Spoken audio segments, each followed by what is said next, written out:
N കണ്ണേ കാതലേ. രചന മാധുര്യ. അവതരണം ഷാഹുൽ മലയിൽ. എഡിറ്റിംഗ് ഫൈസൽ സി എന്ന് ഊഞ്ഞേരി.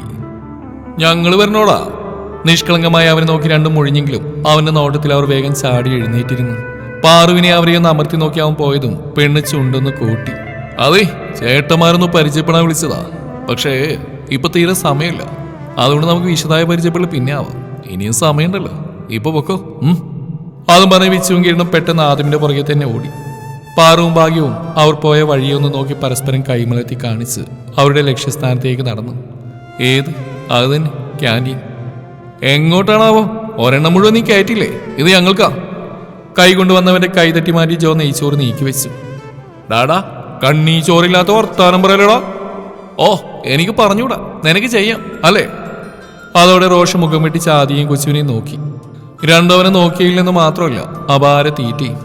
മുഖം വീർപ്പിച്ച് താടിക്ക് കൈ കൊടുത്ത് അവൻ മൂന്നിനെയും മാറി മാറി നോക്കി. ഓ, എന്നാ മുണുങ്ങ്. ആദ്യം തന്നെ അവനെ നോക്കിയിരിപ്പണ്ട് ആദ്യത്തെ ഉരുള വായിലേക്ക് കുത്തിക്കയറ്റി കൊടുത്തു. ചിരിയോടെ അത് ചവച്ചിറക്കി അവൻ ഇരിപ്പ് തുറന്നു. കൊച്ചും കുറച്ചു വാരി അവന്റെ വായിലേക്ക് വെച്ച് കൊടുത്തു. ഇവന്റെ വയറ്റിലേ കൊക്കപ്പുഴൊന്നുമില്ല, അതിലും കൂടിയനാ. ഇനിയില്ല കേട്ടോ, ഇതോടുകൂടി എണീറ്റ് നോക്കണം. ജോ കൂടി കുറച്ചു കൊടുത്തും വീണ്ടും അതേ ഇരിപ്പിരിക്കാൻ തുടങ്ങിയവനെ രോഹിത് വന്ന് വിളിച്ചിരുന്നു. റോഷ്, അലക്സാർ വിളിക്കുന്നുണ്ട് നിന്നെ. ആ, ഇത് കഴിഞ്ഞിട്ട് വരാം. റോഷി വിളിച്ചു പറഞ്ഞു. അടുത്തിരിക്കുന്ന 3 പേരുടെ നോട്ടം കണ്ടതും ഒരു ഇളിയോടെ എഴുന്നേറ്റവൻ രോഹിതിന് പുറകെ പോയിരുന്നു. ഒരക്ക് ഇതാനേ വേലയാ. കൈ കഴുകി തിരിഞ്ഞ് ആദി പുറകിൽ നിന്നവളുമായി കൂട്ടിയിടിച്ചും പെണ്ണിന്റെ കിളിനാഥ് അവിടെ ഉയർന്നിരുന്നു. ആദി ഇതേത് കുരുട്ടെന്ന രീതിയിൽ അവളെ മിഴിച്ചു നോക്കി. ഒരു നിമിഷം അവിടെ കണ്ണും കൂർപ്പിച്ചുള്ള നിൽപ്പിലും ചോദ്യത്തിലും അവന്റെ ചുണ്ടിൽ അറിയാതെ ഒരു ചിരി മിന്നി പറഞ്ഞു. എന്നടാ ഇപ്പടി പാക്കേ, ഇതിക്ക് മുന്നേ എന്നെ പാക്കവേ ഇല്ല നീ? ഇല്ല, മോളാരാണാവോ? ആദി കയ്യും കെട്ടി അവിടെ മുമ്പിൽ നിന്നും പെണ്ണിന്റെ മുഖം ഉയർത്തു. ഏയ് ലൂസ്, നീ തന്നെ എന്നെ. കൈ ചൂണ്ടി അവൾ അവന് നേരെ വന്നു. ലൂസോ? എന്താണ് വിളിച്ച്? അവളുടെ വിരൽ തന്നെ ആദ്യം പിടുത്തമിട്ടിരുന്നു. പാറു! സമൂസ വായിലേക്ക് ഒരു വിധത്തിൽ കുത്തിക്കയറ്റി ഭാഗ്യ അപ്പോഴേക്ക് അങ്ങോട്ട് പാഞ്ഞെത്തിയിരുന്നു. ഓ, ഇവിടെ എനിക്ക് കൂടി തല്ലു വായിച്ചതേ അടങ്ങും.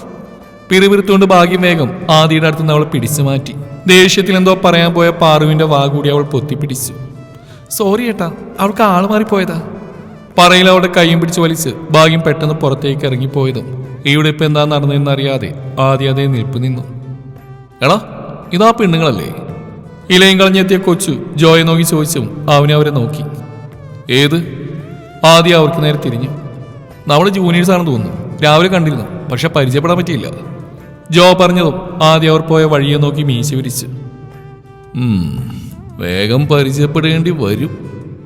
ഫസ്റ്റ് ഡേ ആയതുകൊണ്ട് തന്നെ ലഞ്ച് ബ്രേക്ക് കഴിഞ്ഞ് ഫസ്റ്റ് അവറോടുകൂടി പാറുവിന്റെയും ഭാഗ്യത്തിന്റെയും ക്ലാസ് കഴിഞ്ഞിരുന്നു. അതുകൊണ്ട് തന്നെ അവരിറങ്ങുമ്പോൾ ആരെയും കണ്ടിരുന്നില്ല. ഹോസ്റ്റൽ ഫുഡൊക്കെ മോശമായതുകൊണ്ട് കോളേജിനടുത്തുള്ളൊരു വീട്ടിൽ പേയിങ് ഗസ്റ്റായിട്ട് താമസിക്കുകയാണ് പാറുവും ഭാഗ്യവും. കുളി കഴിഞ്ഞിറങ്ങിയ പാറു ഫോൺ ബെല്ലടിക്കുന്ന കേട്ട് ടവൽ മാറ്റിയിട്ട് പെട്ടെന്ന് അങ്ങോട്ട് നടന്നു. സ്ക്രീനിൽ തെളിഞ്ഞ പേര് കണ്ട് അവൾ വേഗം ചിരിയോടെ ഫോൺ എടുത്ത് പുറത്തേക്ക് നടന്നു. ആ പാട്ടി കേക്കുത്, നീങ്ക സൊല്ലുങ്കോ? ஆமா, நீங்க சொன்ன மாதிரி கோவிலுக்கு போயிட்டு தான் காலேஜுக்கு போயது. தாவணி போட்டு ഭാഗ്യം കൂടെ தான் இருக்கு. അവളും കോവിലേക്ക് വന്നാച്ച്, ആന അവൾ ധാവണി പോടല്ലേ. ചിരിയോടെ പറഞ്ഞതും അപ്പുറത്തു നിന്നുള്ള പാട്ടിയുടെ ഭാഗ്യത്തിന് നേരെയുള്ള ചീത്ത വിളി കേട്ട് അവൾ ചിരിയടക്കി. ഇതൊക്കെ ഒന്നുമേ വിടാൻ ഞാൻ അവളോട് പറഞ്ഞോളാം. ഇല്ല പാട്ടി, ഇപ്പൊ കുളി കഴിഞ്ഞോളൂ. സാപ്പിടണം. റുക്കുമയപ്പോങ്കേ? ഓക്കെ ഓക്കെ, അവളെ ഞാൻ അപ്പുറം വിളിച്ച് പേസണം. അവൾ പറഞ്ഞു നിർത്തിയതും മറ്റെന്തൊക്കെയോ വിശേഷങ്ങൾ പറഞ്ഞുകൊണ്ട് പാട്ടിയും ഫോൺ വെച്ചിരുന്നു. പാലക്കാടാണ് പാറു ജനിച്ചതെങ്കിലും വളർന്നൊക്കെ ചെന്നൈയിലാണ്. അവളുടെ അപ്പയുടെ സ്ഥലമാണ് പാലക്കാട്. പാറുവിന് 6 വയസ്സുള്ളപ്പോഴാണ് അപ്പയ്ക്ക് ചെന്നൈയിലേക്ക് ട്രാൻസ്ഫർ ആയത്. അമ്മാവുടെ വീട് അവിടെ ആയതുകൊണ്ട് തന്നെ ഫാമിലിയോടെ അവർ ചെന്നൈയിലേക്ക് പോയി. റെയിൽവേയിലായിരുന്നു അപ്പാവുക്ക് ജോലി. അപ്പാവുടെയും അമ്മാവുടെയും ചെല്ലക്കുട്ടിയായി ജീവിച്ച് കൊതിരീരും മുമ്പേ 4 വർഷങ്ങൾക്കപ്പുറം അവൾ 5ാം ക്ലാസ്സിൽ പഠിക്കുമ്പോഴാണ് ഒരാക്സിഡന്റിൽ 2 പേരും അവളെ വിട്ടു പോയത്. അവരുടെ വേർപാടിൽ ആകെ തകർന്നു പോയവളെ അന്നു മുതൽ സ്വന്തം മകളെ പോലെ സ്നേഹിച്ച് ലാളിച്ചു വളർത്തിയത് അവളുടെ അമ്മയുടെ ആങ്ങൾ അംബുജാക്ഷനും അദ്ദേഹത്തിന്റെ ഭാര്യ രുക്മിണിയും ചേർന്നാണ്. കൂടെ അവിടെ എല്ലാമായ ലക്ഷ്മി ദേവി അമ്മാൾ എന്ന പാട്ടി. അതുകൊണ്ട് തന്നെ അവർ 3 പേരും കഴിഞ്ഞ പാറുവിന് ആരുമുള്ളൂ, പ്രത്യേകിച്ച് പാട്ടിയമ്മ. അംബുജാക്ഷനും രുക്മിണിക്കും ഒരേ ഒരു മകൻ വിഘ്നേഷ്. പാറുവിനെ വിട്ട് പിരിയാൻ കഴിയാത്തതുകൊണ്ട് തന്നെ അവർക്ക് 2 പേർക്ക് വിനുവിനെയും പാറുവിനെയും തമ്മിൽ വിവാഹം കഴിപ്പിക്കാമെന്ന് നല്ല ആഗ്രഹമുണ്ടെങ്കിലും വിനുവും പാറു അതൊന്നും അറിഞ്ഞിട്ടേ ഇല്ല. പാറുവിന്റെ 10ാം ക്ലാസ് കഴിഞ്ഞ് അച്ഛൻ അനിയ ശിവരാമയ്യർ, അതായത് ഭാഗ്യത്തിന്റെ അച്ഛൻ അവളെ പാലക്കാട്ടേക്ക് കൊണ്ടുവരാൻ നിർബന്ധം പിടിച്ചു. അവരെല്ലാവരും കൂടെ പാലക്കാട്ടേക്ക് താമസം മാറുകയായിരുന്നു. വിനു പക്ഷേ ചെന്നൈയിൽ തന്നെയാണ്. അവിടെ മെഡിസിൻ പഠിക്കുകയാണ് ആ സമയം അവൻ. പാറു, എന്റെ ഫോൺ വിളിച്ചവരെ കഴിഞ്ഞില്ലേ പെണ്ണെ? അകത്തുനിന്ന് കേട്ട ഭാഗ്യത്തിന്റെ ഉള്ളിൽ പാറു തിരിഞ്ഞു നോക്കി. കുളിയും കഴിഞ്ഞ് തലയും തോർത്തി അപ്പോഴേക്ക് അവൾ അങ്ങോട്ട് എത്തിക്കഴിഞ്ഞു. ഞാൻ എന്നെ ചെയ്യും, പാട്ടിമ്മ ഫോൺ വെക്കവേയില്ലടി. എന്നിട്ട് ഇപ്പോൾ വെച്ചല്ലോ, ചുമ്മാ ഓരോന്ന് റോഡിലേക്ക് വായി നോക്കി നിൽക്കാൻ വന്ന എന്തെങ്കിലും ഉണ്ടാക്കടി, നമുക്ക് തിന്നേണ്ടെന്തെങ്കിലും. വേറെ നീ ரொம்ப അധികമാ പേസ്റ്റ് ഭാഗ്യം, സുമ്മ കൈക്ക് വേറെ ഉണ്ടാക്കാതെ. തന്റെ കൈയും പിടിച്ച് അടുക്കളയിലേക്ക് വലിച്ചുകൊണ്ടുപോകുന്ന ഭാഗ്യത്തെ നോക്കി പാറു ഭീഷണി മുഴക്കിയിരുന്നു. ഒന്ന് പോടി. ഭാഗ്യം അതിനെ പുച്ഛിച്ച് വിട്ടു. Freshers day. കോളേജ് കവാടത്തിന് മുമ്പിൽ തൂക്കിയിട്ടിരിക്കുന്ന ബാനറിലേക്ക് പാറുവും ഭാഗ്യം ഒരു നിമിഷം കണ്ണു വിടർത്തി നോക്കി നിന്നു. കോളേജ് തുറന്ന ഒരാഴ്ച പെട്ടെന്നാണ് കഴിഞ്ഞു പോയത്. ആദ്യ ദിവസം ക്ലാസ് ഒന്നും എടുത്തില്ലെങ്കിലും അടുത്ത ദിവസം മുതൽ റെഗുലറായിട്ട് ക്ലാസ്സുകൾ തുടങ്ങിയിരുന്നു.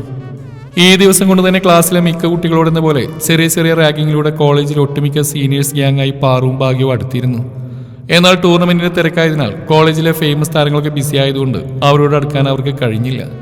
പ്രത്യേകിച്ച് എല്ലാവരുടെയും കണ്ണിലുണ്ണിയും കോളേജ് ചെയർമാനുമായ ആദം എഡ്വേർഡ് ജോൺ കളത്തിങ്കലിനെ പാറു പിന്നീട് മുഖാമുഖം കണ്ടിട്ട് പോലുമില്ല. അതുപോലെ ആദ്യയുടെ ഗ്യാങ് തിരക്കിലായിരുന്നുകൊണ്ട് തന്നെ കോളേജിൽ ബ്രേക്ക് ടൈമിലൊക്കെ പാറിപ്പറ നടക്കുന്നവരെ ശ്രദ്ധിക്കുന്നുണ്ടെങ്കിലും അങ്ങോട്ട് പോയി മിണ്ടാൻ അവർ കഴിഞ്ഞിരുന്നില്ല. എന്നാലും പാറു അറിയാതെ അവളെ തേടി മാത്രം ഒരുവന്റെ കണ്ണും മനസ്സും അവളുടെ ചുറ്റും എന്തിനെന്നറിയാതെ ഈ ഒരാഴ്ച എങ്ങനെ പാറിപ്പറന്ന് നടന്നു. ഇന്നാണ് പാറു ഫ്രഷേഴ്സ് ഡേ. ഉനക്ക് കണ്ണു തിരിയാതെ ഭാഗ്യമാ, അങ്ങ് പാരടി, ഇന്നതാണ് ഫ്രഷേഴ്സ് ഡേ. ബാനർ ഒന്നുകൂടി കാണിച്ചു കൊടുക്കുന്നതിനൊപ്പം തോരണങ്ങൾ കൊണ്ട് അലങ്കരിച്ചിട്ടുള്ള മെയിൻ സ്റ്റേജിലേക്കുള്ള കവാടം കൂടി ഭാഗ്യത്തിന് പാറു കാണിച്ചു കൊടുത്തു. ഇനി നമ്മൾ എന്ത് ചെയ്യും പാറു? നമ്മളൊന്നും ചെയ്യേണ്ട ഭാഗ്യം, എല്ലാ സീനിയേഴ്സ് പാത്തോളൂ. ശോ, ഇതിനെപ്പറ്റി മുന്നാടി തിരിഞ്ഞിരുന്ന ഞാൻ ഇന്ന് താവണിപ്പൊട്ട് ഒന്നുകൂടി അഴകായി വന്നേനെ. ഇതിപ്പം സാരമില്ല. ഭാഗ്യത്തിന്റെ കൈ പിടിച്ച് അകത്തേക്ക് പോകും വഴി പിറുപിറുക്കുന്നവളെ കണ്ട് ഭാഗ്യം പല്ലുകടിച്ചു. അപ്പോഴേക്ക് അവർ നടന്ന് മെയിൻ സ്റ്റേജിലേക്ക് എത്തിയിരുന്നു. ഒരുവിധം ജൂനിയേഴ്സ് കുട്ടികളെല്ലാം അവിടെ അറേഞ്ച് ചെയ്തിരിക്കുന്ന കസേരകളിൽ ഇരിപ്പുണ്ട്. സീനിയേഴ്സ് എല്ലാവരും അവിടെ ഇവിടെയായി കുറ്റിയടിച്ച് നിൽക്കുന്നതിനൊപ്പം കുറെ പേർ പ്രോഗ്രാമിന്റെ ഭാഗമായി അങ്ങോട്ടും ഇങ്ങോട്ടും ഓടി നടക്കുന്നുണ്ട്. അതങ്ങോട്ട് വലിച്ചേട്ടാ. സ്റ്റേജിന്റെ തൊട്ടടിയിൽ നിന്ന് വിച്ചുവിനോട് എന്തൊക്കെയോ വിളിച്ചു പോകുന്ന ആദമിന്റെ ശബ്ദം കേട്ട് പാറുവും ഭാഗ്യം അവനെ നോക്കി. അപ്പോഴേക്കും അങ്ങേയറ്റെന്ന് അവരുടെ ക്ലാസ്സിലെ സായുവിന്റെ വിളി പാറുവിനെയും ഭാഗ്യത്തിനു നേരെ വന്നിരുന്നു. അവൻ നോക്കി കൈപൊക്കി കാണിച്ചുകൊണ്ട് അവർ പെട്ടെന്ന് അങ്ങോട്ട് നടന്നു. ഉച്ചവരെയാണ് ഫ്രഷേഴ്സ് ഡേ. അത് കഴിഞ്ഞ് ബോക്സിംഗ് ചാമ്പ്യൻഷിപ്പാണ്. ഇനാഗുറേഷനും പ്രിൻസിപ്പലിനെയും ടീച്ചേഴ്സിനെയും സ്പീച്ചൊക്കെ വേഗം കഴിഞ്ഞ് സ്റ്റുഡൻസിനായി സ്റ്റേജ് വിട്ടുകൊടുത്ത് അവർ പെട്ടെന്ന് അവിടെ നിന്ന് ഇറങ്ങിപ്പോയതും ജൂനിയേഴ്സിന് മൊത്തം പണിയെടുക്കാൻ നേരമില്ലാത്തതുകൊണ്ട് എല്ലാവരുടെയും പേരെഴുതിയ ബോക്സ് സ്റ്റേജിന്റെ നടുക്ക് തന്നെ സ്ഥാപിച്ചിട്ടുണ്ട്. അപ്പൊ തുടങ്ങിയല്ലേ? സീനിയർ ചേച്ചിയുടെ ഒച്ച അവിടെ ഉയർന്നു. മറുപടിയായി കൂവിളികൾ അവിടെ ഉയർന്നു. ഈ വർഷത്തെ ആദ്യ ഭാഗ്യശാലിയുടെ പേര് ഞാൻ വിളിക്കാൻ പോവുകയാണ്. Bhagyashree Sivaraman Iyer, first year civil. പെട്ടിയിൽ നിന്നൊരു ലോട്ടെടുത്ത് നിവർത്തിക്കൊണ്ട് അവൾ ഉറക്കെ വിളിച്ചതും ഭാഗ്യം ഞെട്ടിപ്പിടഞ്ഞ് പാറുവിന്റെ കയ്യിൽ മുറുകെ പിടിച്ചുപോയി. ഭാഗ്യമ്മ കോളടിച്ചല്ലോ.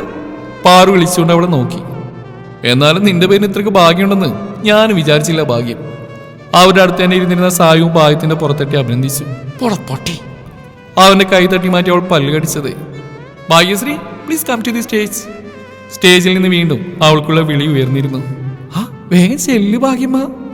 പാറുവള ഇടുപ്പിലൊന്ന് ഇക്കിളിയിട്ടതും പെണ്ണ് ചാടി എഴുന്നേറ്റു. ഭാഗ്യം, ഭാഗ്യം, ഭാഗ്യം, ഭാഗ്യം.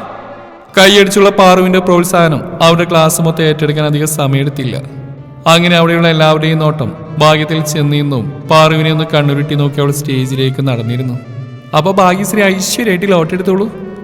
ആദ്യത്തെ ഒരു സെൽഫ് ഇൻട്രൊഡക്ഷൻ കഴിഞ്ഞ് പണികൾ എഴുതിയിരിക്കുന്ന ബോൾ നീട്ടിയതും രേഷ്മയെ ദയനീയമായി നോക്കി കണ്ണുകളടച്ച് പ്രാർത്ഥിച്ച് അവൾ ഒരു സീറ്റ് എടുത്തു. നല്ലൊരു സുവർണാവസരമാണ് ഭാഗ്യശ്രീക്ക് ടാസ്കിന്റെ രൂപത്തിൽ കിട്ടിയിരിക്കുന്നത്. ഇത്രയും സുന്ദരമായുള്ള നമ്മുടെ സീനിയർ ചേട്ടന്മാരിൽ തനിക്ക് ഏറ്റവും ഇഷ്ടമുള്ള ഒരാളെ പോയി പ്രപ്പോസ് ചെയ്തോളൂ. ചേച്ചി, ഞാൻ. ഭാഗ്യം മടിച്ച് അവളെ നോക്കിയതു. ഡോൺ വറി ഭാഗ്യശ്രീ, ഇതൊക്കെ തമാശയായിട്ട് എടുത്താൽ മതി. അവരങ്ങനെ എടുക്കൂ. സോ ഒരു മടിയും വിചാരിക്കാതെ നല്ലൊരു ചുള്ളൻ തന്നെ അങ്ങോട്ട് പ്രപ്പോസ് ചെയ്തോ. മൈക്ക് മാറ്റി അവളെ സമാധാനിപ്പിച്ച് രേഷ്മ പറഞ്ഞു. ഭാഗ്യവും ഒന്ന് ചിരിച്ചു. അപ്പോഴേക്കും മറ്റൊരു സീനിയർ പെൺകുട്ടി വന്ന് അവളുടെ കയ്യിൽ റോസാപ്പൂ കൊടുത്തിരുന്നു. ഭാഗ്യം പാറുവിനെ നോക്കിയതും അവൾ അവിടെ നിന്ന് ഫുൾ സപ്പോർട്ട് എന്ന പോലെ തംസപ്പ് കാണിച്ച് കുറെ ഫ്ലൈയിങ് കിസ് പറത്തിവിടുന്നു. പാറുവിൽ നിന്ന് അവിടെ കണ്ണുകൾ കൂടി നിൽക്കുന്ന സീനിയേഴ്സ് ചേട്ടന്മാരോട് അലഞ്ഞടന്നു. എന്തായാലും പ്രപ്പോസ് ചെയ്യണം. നല്ലൊരു ചുള്ളനെ തന്നെ കാണിച്ചു തരണേ ഭഗവാനെ. അവളുടെ നോട്ടം കണ്ട് എല്ലാവരും മുടിയും ഷർട്ടൊക്കെ നേരെയാക്കി ഇളിച്ച് നിൽപ്പുണ്ട്. മാറി നിൽക്കണം അങ്ങോട്ട്. ആ കൊച്ചു എന്നെ ഒന്ന് കണ്ടോട്ടെ. മുന്നിൽ നിൽക്കുന്ന ജോയെ റോഷ് തള്ളി മാറ്റി. ഒന്ന് പോടപ്പാ, വേണമെങ്കിൽ അവിടെ നിന്ന് എഴുന്നേറ്റിക്കടാ. ഡെസ്കിലിരിക്കുന്നതിനെ പൂച്ചിച്ച് ജോ ഒന്നുകൂടി അവന്റെ മുമ്പിലേക്ക് കയറി നിന്നു. ആദമിന്റെ അടുത്തേക്ക് ഭാഗ്യത്തിന്റെ കണ്ണുപോയതും അങ്ങോട്ടായിരിക്കും അവൾ പോവുക എന്ന് ഉറപ്പിച്ച് എല്ലാവരും മസിൽ പിടുത്തം വിട്ടെങ്കിലും അവനെ കുറച്ച് പേടിയുള്ളതുകൊണ്ട് അവൾ പെട്ടെന്ന് അവിടെ നോട്ടം മാറ്റി. പെണ്ണിന്റെ കണ്ണുകൾ തറഞ്ഞെന്ന് കൊച്ചുവിന്റെയും ജോയിയുടെ അടുത്ത് നിൽക്കുന്ന ആദിയിലാണ്. അവനെ തന്നെ നോക്കി അവൾ പതിയെ സ്റ്റേജിൽ നിന്നിറങ്ങി ആദിയുടെ സൈഡിലേക്ക് നടന്നതും ആദിയെ തന്നെ ആയിരിക്കും അവൾ പ്രപ്പോസ് ചെയ്യുന്നതെന്ന് എല്ലാവരും ഉറപ്പിച്ചിരുന്നു. ആദി, അവള് നിന്റെ നേർക്കടാ വരുന്നത്? ഫോണിൽ എന്തോ നോക്കി നിന്നവൻ ജോയുടെ വിളിയായിട്ട് തലയുയർത്തിയതും തന്റെ നേർക്ക് വരുന്നവളെ കണ്ട് അവന്റെ കണ്ണ് മിഴിഞ്ഞു. ആ കുട്ടീനെ കണ്ടില്ലാന്ന് തോന്നുന്നു. So sad. ഒന്നും മിണ്ടാക്കടാ നമുക്ക്. റോഷ് പറഞ്ഞ കൊച്ചവനെ സൈഡാക്കി. എല്ലാവരും ആകാംക്ഷയോടെ ആദിയെയും ഭാഗ്യത്തിനെയും തന്നെ നോക്കിയിരുന്നു. കൊച്ചുവിനെ കണ്ണുരുട്ടി നോക്കി റോഷി ബെഞ്ചിൽ നിന്ന് എഴുന്നേറ്റത്. ഒരു നിമിഷം ഭാഗ്യത്തിന്റെ മനസ്സൊന്ന് ചാഞ്ചാടിപ്പോയി. ചിരിയോടെ നിൽക്കുന്ന റോഷിനെയും ഗൗരവത്തോടെ നിൽക്കുന്ന ആദിയെയും മാറി മാറി നോക്കി മനസ്സിനെ ഉറപ്പിച്ചു നിർത്തി. അടുത്ത നിമിഷം അവൾ ആ പൂവ് റോഷിന് നേരെ നീട്ടിയിരുന്നു. ഐ ലവ് യു ചേട്ടാ. എൻ്റെ ഹൃദയത്തിന്റെ താക്കോലായി കണ്ട് ഈ റോസാപ്പൂവ് ചേട്ടൻ സ്വീകരിക്കണം. Thank you dear. Thank you so much. കുട്ടിയുടെ ഹൃദയത്തിന്റെ താക്കോൽ ഞാൻ എൻ്റെ ഹൃദയം കൊണ്ട് ഏറ്റുവാങ്ങുന്നു. ചിരിയോടെ തന്നെ റോഷ് പറഞ്ഞു നിർത്തിയതും അവിടെ ഒച്ചപ്പാടും കൂകി വിളിയും ഉച്ചത്തിൽ ഉയർന്നിരുന്നു. നിന്നവള് തേച്ചടാ. ജോ ആദിയുടെ ചെവിൽ പിറുവിറുത്തതും ആദി കണ്ണുരുട്ടി അവരെ നോക്കി. ഏയ്, അങ്ങനെ നമ്മുടെ റോഷി ചാനലിസ്റ്റിൽ ഒരു കാമിക കൂടി കയറിയിരിക്കുകയാണ്. നമ്മുടെ കോളേജിന്റെ ചോക്ലേറ്റ് ഹീറോ ആയ റോഷിച്ച. ഈ അവസരത്തിൽ ഇച്ചായന്റെ പ്രിയപ്പെട്ട ആരാധികമാർക്ക് വേണ്ടി 2 വാക്ക്. സ്റ്റേജിൽ നിന്ന് ഇറങ്ങി വന്ന രേഷ്മ ചിരിയോടെ റോഷി നേരെ മയക്ക് നീട്ടിയതും എന്തോ ഇഷ്ടമാണ് എല്ലാവർക്കും എന്നെ. കണ്ണിറുക്കി ലാലേട്ടൻ സ്റ്റൈൽ അവൻ ചിരിയോടെ പറഞ്ഞുകൊണ്ട് രേഷ്മയുടെ കവളിൽ റോസാപ്പൂ കൊണ്ട് തട്ടിയതും അടുത്ത കൂക്കി വിളി അവിടെ ഉയർന്നിരുന്നു. ഒരു നിമിഷം അവന്റെ കട്ടായം കണ്ട ആദമോ ആദി അടക്കം എല്ലാവരും ചിരിച്ചുപോയി. ഓക്കെ ഭാഗ്യശ്രീ, പോയിരുന്നോളൂ, നമുക്കിനി അടുത്ത ആളെ വിളിക്കാം. ചെറിയൊരു നാണത്തോടെ റോഷിന്റെ കയ്യിൽ നിന്ന് മൈക്ക് വാങ്ങി ഭാഗ്യത്തെ പറഞ്ഞു വിട്ട് രേഷ്മ സ്റ്റേജിലേക്ക് കയറി. നീ അവനിക്കല്ലേ ഭാഗ്യം പൂക്കൊടുക്ക പോയത്, പിന്നെ അതൊക്കെ മറ്റവന് കൊടുക്കാത്തേ? ഭാഗ്യ അടുത്ത് വന്നിരുന്നേ പാറകളുടെ ചെവി അടിച്ചിരുന്നു. അവിടെ ചെന്നപ്പോ എനിക്ക് ആ ചേട്ടൻ ഞാൻ കൊടുക്കാൻ തോന്നിയടി. എന്ത് ചുള്ളനാണല്ലേ. അവങ്ങളും അഴകായി തന്നെ ഇருக்கு. ആദിയെ കാണിച്ചു പാറു പറഞ്ഞു. ഭാഗ്യവളെ ചുഴിഞ്ഞു നോക്കി. അപ്പടി പാക്കാതെ ഭാഗ്യം. ഞാൻ சொன்ன സത്യന്താ. മറ്റവൻ മൂഞ്ചിയെ പാറ്. എന്തോ ഒരു തിരുട്ടുതരമായി ഇருக்கு. അഴകായിരുന്നിട്ട് കാര്യമില്ലേ, അവൻ തിരുട്ട് പയ്യൻ താൻ. റോഷിനെ നോക്കി പാറു ഉറപ്പിച്ച് പറഞ്ഞു. അവൻ അവളുടെ സൈഡിലേക്ക് നോക്കിയത് അവൾ പെട്ടെന്ന് മുഖം തിരിച്ചിരുന്നു. തന്നെ നോക്കിയിരിക്കുന്ന ഭാഗ്യത്തെ കണ്ട് അവൾ നോക്കി കണ്ണിറുക്കി ചിരിച്ചുകൊണ്ട് റോഷും അപ്പുറത്ത് നിൽക്കുന്ന ഏതൊരു പെൺകുട്ടിയുടെ സംസാരം തുടർന്നു. പാറു പറഞ്ഞ ശരിയാ, ഇതൊരു ജൂനിയർ കുഞ്ഞുഞ്ഞാച്ചാനാണെന്നാ തോന്നുന്നേ. ഭാഗ്യം അവനെ നോക്കി പിറുവിറുത്തു. സമയം പോകുന്നതിനനുസരിച്ച് ഓരോ ജൂനിയേഴ്സിന് ഡാൻസും പാട്ടും തവളച്ചാട്ടും ഒക്കെയായി നല്ല നല്ല പണികൾ കിട്ടിക്കൊണ്ടേയിരുന്നു. സായുവിന് ഏതൊരു സീനിയർ ചേച്ചിയായിട്ട് കപ്പിൾ ഡാൻസാണ് കിട്ടിയത്. സെക്കൻഡ് അത് പൊളിച്ചടക്കി ഡാൻസ് കളിച്ച് തിരിച്ചു വന്നു. എന്റെ പാറൂസേ, നീ രക്ഷപ്പെട്ടിടി. ദേ ഉച്ചയായി, ഇനി നിന്നെ വിളിക്കാൻ തോന്നുന്നില്ല. ഭാഗ്യം വിശ്വസിച്ചുകൊണ്ട് പാറുവിനെ നോക്കിയതും പെണ്ണ് സന്തോഷത്തോടെ വിളിച്ചു കാണിച്ചു. ഗൈസ്, അവസാനമായിട്ട് ഒരാളെ കൂടി വിളിച്ച് നമ്മുടെ ഈ പണിയൊടുക്കൽ നിർത്താൻ പോവുകയാണ്. Prabhuti Subramanya Iyer, first year civil. ഒന്നോട് കരുതാക്കെടുത്ത് വളച്ചില്ലേ, സന്തോഷമായില്ലേ നിനക്ക്? പാറു കണ്ണുരുട്ടി ഭാഗ്യത്തെ നോക്കിയതും അത് ഏളി അവളുടെ മുഖത്ത് നിറഞ്ഞിരുന്നു.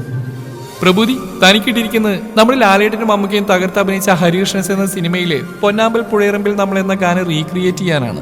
പ്രഭൂതിയെ സപ്പോർട്ട് ചെയ്യാനായിട്ട് നമ്മുടെ കോളേജിന്റെ ആസ്ഥാന ഗായകന്മാരെ ആദിയെയും ആദത്തെയും സാദരം ക്ഷണിച്ചുകൊള്ളുന്നു. ചിരിയോടെ രേഷ്മ പാറുവിടുന്ന ലോട്ട് വായിച്ച് കാര്യങ്ങൾ വിശദീകരിച്ചു കൊടുത്തും അവിടെ കരഘോഷം മുഴങ്ങിയിരുന്നു. ആദിയും ആദമും പരസ്പരം നോക്കി സ്റ്റേജിലേക്ക് നടന്നു. പ്രഭൂതി, തനിക്ക് പാടാനറിയില്ലേ? ഒരിക്കലും ഒരാളെ കളിയാക്കാൻ ഞങ്ങൾ ആഗ്രഹിക്കില്ല. പതിയെ പാറുവിനോടായി രേഷ്മ ചോദിച്ചു. അവൾ ചിരിയോടെ കണ്ണു ചിമ്മി കാണിച്ചു. എടി, അവൾക്ക് മലയാളം പാട്ടൊക്കെ അറിയോ? സായു ഭാഗ്യത്തെ തോണ്ടി. അവളുടെ സംസാരത്തിൽ തമിഴ് കയറി വരുന്നതേ ഉള്ളൂ. മലയാളത്തിൽ അവൾക്ക് അറിയാത്ത ഒന്നുമില്ല. ഭാഗ്യ അവനെ നോക്കി കണ്ണടച്ച് കാണിച്ചു. ആദിയും ആദവും പാറുവിന് 2 സൈഡിലായി വന്നിരുന്നു. ഓർക്കസ്ട്ര മ്യൂസിക് ഓൺ ചെയ്തിരുന്നു. ഒപ്പം വരികൾ എഴുതിയ പേപ്പറും അവരുടെ കയ്യിൽ കൊടുത്തു. ആദിയുടെ ചുറ്റും നടന്ന് അവൾ പാടി നിർത്തിയതും വിസിലോടുകൂടി അവിടെ കയ്യടി ഉയർന്നു. മര്യാദക്ക് വല്ല പാട്ട് ഓടിക്കാൻ പോയാൽ മതിയായിരുന്നു. താടി കൈ കൊടുത്ത് റോഷ് പറഞ്ഞതും ജോയും കൊച്ചും അവനെ അയ്യേ എന്ന ഭാവത്തിൽ നോക്കി. എനിക്കിതൊന്നും അത്ര പിടിക്കുന്നില്ല കേട്ടോ. ആദമിന്റെ ഇടയിലൂടെ അങ്ങോട്ടും ഇങ്ങോട്ടും ഓടി നടന്ന് പാടുന്നവളെ കണ്ട് റോഷ് വീണ്ടും മുരണ്ടു. എന്നാ ഇറങ്ങിപ്പോടാ. ജോയും കൊച്ചും പിന്നെ അവനെ പുച്ഛിച്ചു വിട്ടു. അപ്പോഴേക്കും അവിടെ പാട്ട് അവസാനിച്ചിരുന്നു. ആദിയും ആദം അവൾക്ക് കൈകൊടുത്ത് അഭിനന്ദിച്ചുകൊണ്ടാണ് സ്റ്റേജിൽ നിന്ന് ഇറങ്ങിയത്. പാറുവിന് നേർക്ക് ആശംസകൾ വരുന്നതിനൊപ്പം അവിടെ പാട്ട് കേട്ട് വന്ന ടീച്ചേഴ്സും അലക്സാറും ഒക്കെ അവളെ പ്രശംസിച്ചിരുന്നു. അങ്ങനെ അന്നത്തെ ബെസ്റ്റ് പെർഫോമൻസുള്ള ഗിഫ്റ്റും വാങ്ങിച്ചാണ് പെണ്ണ് അവിടെ നിന്ന് ഇറങ്ങിയത്. എൻ്റെ ഭാഗ്യമേ, ഇന്ന ഫാൻസിനെ കൊണ്ട് ഞാൻ തോറ്റു. നീ ഇങ്ങിരുന്ന് അവർക്കൊന്നും ഡീൽ ചെയ്യും. ഞാൻ ടോയ്ലറ്റിൽ പോയി സീക്കിരം തിരുമ്പി വരാം. ലഞ്ച് കഴിഞ്ഞ് സ്റ്റേജിലേക്ക് പോകുന്നതിന് മുന്നേ കുറെ പേർ വന്ന് സംസാരിച്ചും വില്യം ജാടയിട്ട് ഭാഗത്തിനോട് പറഞ്ഞ് പാറു ചിരിയോടെ ടോയ്ലറ്റിന്റെ ഭാഗത്തേക്ക് നടന്നു. ബോക്സിംഗ് സ്റ്റാർട്ട് ചെയ്യുന്നതിന് സമയമായിട്ടുണ്ട്.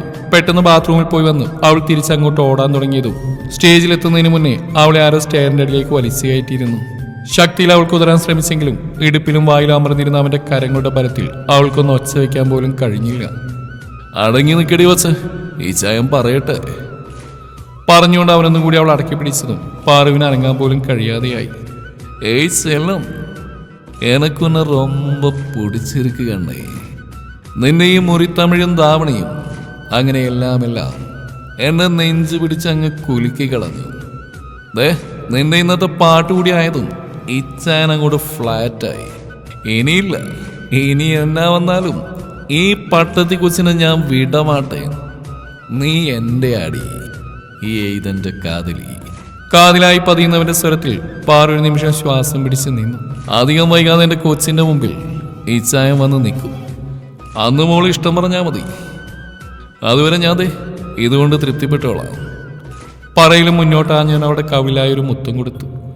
ആ നിമിഷം പാറു പിടഞ്ഞു പൊങ്ങിയതേ അവളെ വിട്ട് ഒറ്റ കുതിപ്പിന് അവൻ സ്റ്റെയർ കയറി ഓടിയിരുന്നു.